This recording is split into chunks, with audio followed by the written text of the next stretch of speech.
જય હિન્દ મિત્રો, સ્વાગત છે તમારી યુટ્યુબ ચેનલમાં। હું કરણ મારું હાલ CSFમાં ફરજ બજાવી રહ્યો છું અને હાલ આપણે ઇલેક્શન ડ્યુટીમાં હું આવેલો છું। ઝારખંડ ચૂંટણી હતી ને, તો એની ચૂંટણીની આપણે ઇલેક્શન ડ્યુટીમાં આવેલો છું। તેથી વિડીયો અને એવું કાંઈ હમણાં મૂકાતું નહોતું, થોડુંક અપડાઉનમાં થોડુંક ટ્રાવેલિંગમાં ટાઈમ વયો જતો, એટલે હવે આપણે રેગ્યુલરી વિડીયો આવશે ને જે વિદ્યાર્થી મિત્રોએ ગ્રાઉન્ડ અને મેડિકલ બધું PST PET બધું પાસ કરી ચૂક્યા છે, એ બધા મિત્રોને ખૂબ ખૂબ ધન્યવાદ, ખૂબ ખૂબ અભિનંદન કે જલ્દીથી જલ્દી ફાઇનલ મેરિટમાં તમારા લોકોનું નામ આવી જાય અને તમે પણ સરસ રીતે ટ્રેનિંગ સેન્ટરમાં જઈને ટ્રેનિંગ કરો, એવી મારી શુભેચ્છા છે। તો આજનો વિડીયો એની ઉપર છે કે જે વિદ્યાર્થીઓને હવે મેડિકલ ને ડોક્યુમેન્ટ વેરિફિકેશન પૂરું થઈ ગયું છે, તો હવે તે વિદ્યાર્થીઓને આગળ શું આવશે। તો તે વિદ્યાર્થીઓને મિત્રોને કહેવાનું કે તમારે ટેન્શન હવે કંઈ લેવાનું નથી, કેમ કે હવે તો તમારું જે હાથમાં હતું તમે પૂરું કરી નાખ્યું છે। હવે બસ માત્ર ફાઇનલ મેરિટ આવશે અને ફાઇનલ મેરિટમાં જેટલા તમે સારા માર્ક હશે એટલું તમારે વધુ ચાન્સ રહેશે કે ફાઇનલ મેરિટમાં નામ આવવાનું। બાકી તો જે વિદ્યાર્થી મિત્રોને ઓછા માર્ક હશે, કટ ઓફથી 2-4 માર્ક વધુ હોય, તો તે વિદ્યાર્થી મિત્રોને ચાન્સ ઓછો રહે છે। જે વેકેન્સી ઉપર આધાર રાખે કે વધુ વેકેન્સી હોય તો નામ આવી પણ જાય અને ઓછી વેકેન્સી હોય તો નામ ન પણ આવે। તેથી હવે મૂંઝાવાનું નથી, ટૂંક સમયમાં તમારું 1 થી 2 મહિનામાં તમારું ફાઇનલ જે લાસ્ટ મેરિટ આવે, ફાઇનલ મેરિટ લિસ્ટ, જેમાં કે તમારું નામ આવે, કઈ પોસ્ટ તમને પ્રેફરન્સમાં મળી છે, કઈ પોસ્ટમાં તમે સિલેક્ટ થશો તે પણ એમાં કહી દે। બસ તો ફાઇનલ મેરિટ ટૂંક સમયમાં 1 થી 1.5-2 મહિના આસપાસ આવી જશે। તો બસ અત્યારે તો તમે પરિવાર સાથે સમય વિતાવો, કેમ કે એકવાર ટ્રેનિંગમાં ગયા પછી 9 મહિના કે 10 મહિના જેટલો સમય લાગે છે પરિવારથી આઘા રહેતા હોય છે। બાકી એમ તો 6 મહિના તમને મિડ ટર્મ બ્રેક મળે છે, 15 દિવસ આસપાસનું, પણ એની કરતાં અત્યારે જો તમે 1-2 મહિના સારી રીતે ઘરે વિતાવો તો સારું રહે। બાકી તો તમે એકવાર ફાઇનલ મેરિટ આવશે પછી થોડા ડોક્યુમેન્ટ કરાવવામાં ટાઈમ વયો જશે, તેથી અત્યારે નિરાતે ઘરે સમય પસાર કરો। બાકી થોડું બહાર જવાનું એવું થોડું ટાળો, કેમ કે કાંઈ તકલીફ, એક્સિડન્ટ કે એવું કાંઈ તકલીફ થઈ જાય તો થોડુંક અઘરું થઈ જાય છે। તો બસ અત્યારે તો ધીરજ રાખો અને પોતાનું આગળની જો તૈયારી સારી કરતા હોય તો આગળની તૈયારી શરૂ રાખો, જે પોલીસની આવે છે। બાકી અત્યારે શાંતિથી ઘરે આરામ કરો અને પોતાના ફેમિલી સાથે સમય પસાર કરો। બાકી અત્યારે આપણે ઝારખંડ હું આવેલો છું, અમારી પાછળ જે સ્કૂલ અમને આપેલી છે તે છે ઝારખંડ ઇલેક્શન ડ્યુટીમાં। ઇલેક્શન તો અમારા અહીંની ચૂંટણી તો પૂરી થઈ ગઈ છે, રિઝલ્ટ પણ આવી ગયું છે, તો બસ હવે થોડાક સમયમાં જ અમે અહીંયાથી રવાના થઈ જઈશું। બાકી આજનો વિડીયો આપણે જે વિદ્યાર્થી મિત્રો 2025ની જે એક્ઝામ હમણાં આવવાની છે એનું જે રિટર્ન એક્ઝામનું તો ડિક્લેર થઈ ગયું છે કે જે 4 ફેબ્રુઆરીથી 25 ફેબ્રુઆરીમાં એની જે નોટિસ આવી છે કે 4 ફેબ્રુઆરીથી 25 ફેબ્રુઆરી વચ્ચે એનું રિટર્ન એક્ઝામ લેવામાં આવશે। તો ટૂંક સમયમાં, એટલે કે 2 થી 2 મહિના આસપાસનો સમય રહ્યો છે, ડિસેમ્બર અને જાન્યુઆરી। તો 2 મહિનામાં આપણે કેમ વધારે માર્ક સ્કોર કરવા અને કેટલા માર્ક લાવીએ તો આપણે સેફ ઝોનમાં રહીએ।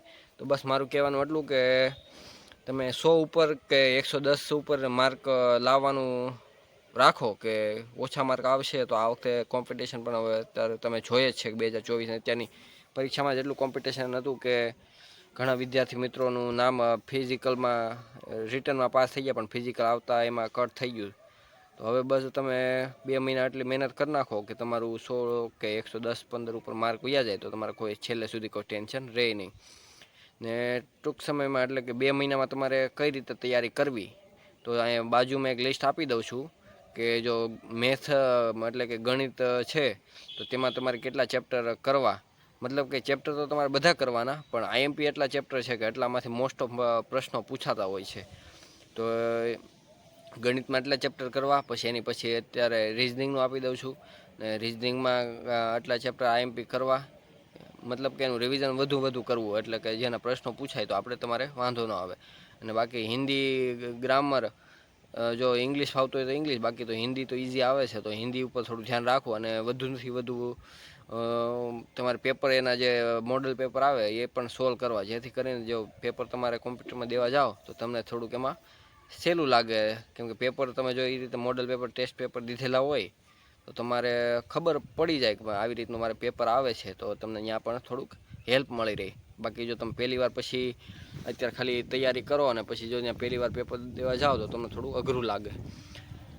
તો બસ ટેસ્ટ આપતી રહેવી. અત્યારે સારી રીતે તારા બધા ચેપ્ટર કરીને પછી સાથે સાથે ડેઈલી એક પેપર યુટ્યુબમાં મૂકે છે, જે અડ્ડા 247વાળા અથવા તો રોજગાર વિથ અંકિતવાળા એની ચેનલમાં આવતા જ હોય છે પેપર ને સિરીઝ એની.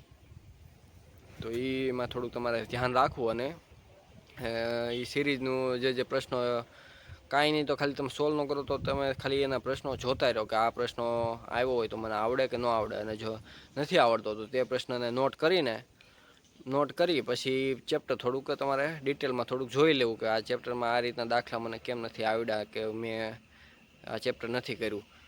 આઈએમપી જે ચેપ્ટરો છે એને હું લિસ્ટ આપી દઉં છું. મોસ્ટ ઓફ તો તમારે ગણિત, રિઝનિંગ અને હિન્દીમાં જ ફોકસ આપવાનું. બાકી જીકે માટે તો તમારે અહીંયા જે બાજુમાં મૂકું છું તે લુસેન્ટની બુક છે, તે લુસેન્ટની બુક એક કરી નાખો એટલે ઇનફ છે.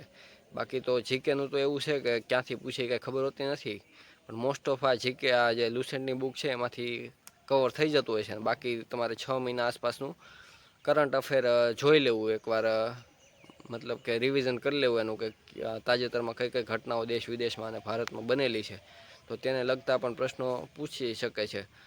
બસ તો આટલું જો તમે સારી રીતે કરશો તો તમે આશા રાખું કે 100 માથે તો આરામથી તમે માર્ક આવી જશે. બાકી તો બસ મહેનત તમારે કરતી રહેવાની. બાકી જે વિદ્યાર્થી મિત્રો હાલમાં જે પરીક્ષા જે ફિઝિકલ અને મેડિકલ બધું પાસ થઈ ગયા છે, તો તે વિદ્યાર્થી મિત્રોને પણ કહેવાનું કે તમે એમ ન માનતા કે ફાઇનલ જ છે, અને સાથે સાથે બીજી તૈયારી શરૂ રાખજો. કેમ કે એવું નથી હોતું કે તમે એકવાર પરીક્ષા પાસ કરી લો પછી એમ નિરાતે બેસી જવાય. તમારે આગળ વધવા માટે અથવા તો ખાતાકીય એક્ઝામ પણ આવતી હોય છે, તેના માટે તૈયારી તમારે થોડુંક સાથે સાથે દરરોજની 2-4 કલાક થોડીક ફાળવતી રહેવી કે ભણવા ખાતર, તો જેથી કરીને તમે આગળ પણ તમારે વાંધો ન આવે. કેમ કે એકવાર પછી મૂક્યા પછી થોડું અઘરું થઈ જતું હોય છે આગળનું થોડુંક ભણવાનું શરૂ કરવાનું. બસ તમારે આગળનું ભણવાનું શરૂ રાખવાનું. જે વિદ્યાર્થી મિત્રોને 2025માં આપણે હમણાં એક્ઝામ આવશે તો તે વિદ્યાર્થી મિત્રો બસ અત્યારથી જ તમે 7-8 કલાક ડેઈલીને આપવા મળો તો 2 મહિનામાં તમે આરામથી કવર કરી શકશો.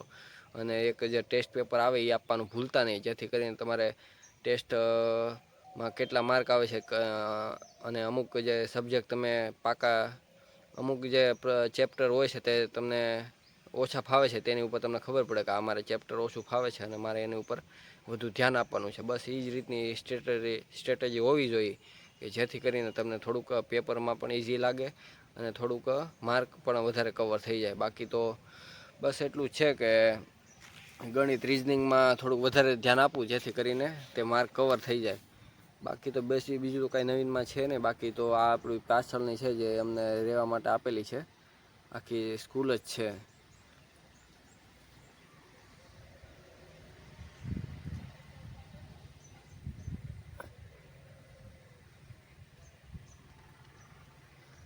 આખી સ્કૂલ જ છે, ઝારખંડમાં અમને આપેલી છે.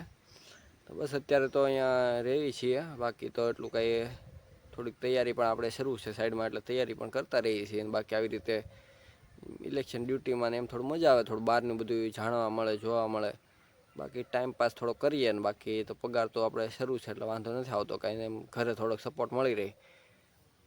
બાકી તો બસ તમે પણ આવી રીતે મહેનત કરતા રહો અને ગમે એ સરકારી નોકરીમાં લાગી જાઓ. ને બાકી તમે તૈયારી તમારો જે ગોલ હોય તો તે એ પ્રમાણે તૈયારી તમારે શરૂ રાખવાની, જેથી કરીને તમે તમારા ગોલ સુધી પહોંચી શકો. બસ તો મળીએ આગળના વિડીયોમાં. બાકી તો તમારે જો કાંઈ પ્રશ્નો હોય, કાંઈ ક્વેશ્ચન હોય તો મને તમે મેસેજ કરજો વોટ્સઅપમાં અથવા તો કોમેન્ટ કરજો, તો આપણે હું એનો જવાબ આપીશ. અને આ જે આઈએમપી જે વિડીયોની જે તમારા જે એસએસસી જીડી માટે જે આઈએમપી વિડીયો હોય છે એની લિંક હું ડિસ્ક્રિપ્શનમાં નીચે આપી દઉં છું, તો તમે સારી રીતે જોઈ શકો છો. અને તેમાંથી તમે પોતાનું ગણિત, રિઝનિંગ અને હિન્દી એ બધું ઇમ્પ્રૂવ કરી શકો છો. અને ટેસ્ટ સિરીઝનું પણ જો અગાઉનું હશે તો હું નીચે ડિસ્ક્રિપ્શનમાં એને આપી દઉં છું, જે ટેસ્ટ સિરીઝ આવતી હોય છે એનું લિંક નીચે આપી દઉં છું, તો તમે જોઈ લેજો. બાકી તો બસ કાંઈ પ્રશ્ન હોય તો કોમેન્ટ કરજો, જવાબ આપીશ. બાકી તો મળીએ આગળના વિડીયોમાં. બસ વિડીયો તમે પૂરા જોતા રહો. અને વિદ્યાર્થી મિત્રો જે હોય કે જે નવી તૈયારી કરતા હોય અથવા તો જે એસએસજીડીમાં ફોર્મ ભરેલું હોય અને કંઈ માહિતી ન હોય તો બસ એની સુધી વિડીયો પહોંચાડો. બાકી આપણો વોટ્સઅપ નંબર પણ આપેલો છે, એમાં મેસેજ કરજો એમાં હું તમને રિપ્લાય આપીશ. બાકી મળીએ આગળના વિડીયોમાં. ત્યાં સુધી જય હિન્દ, જય ભારત.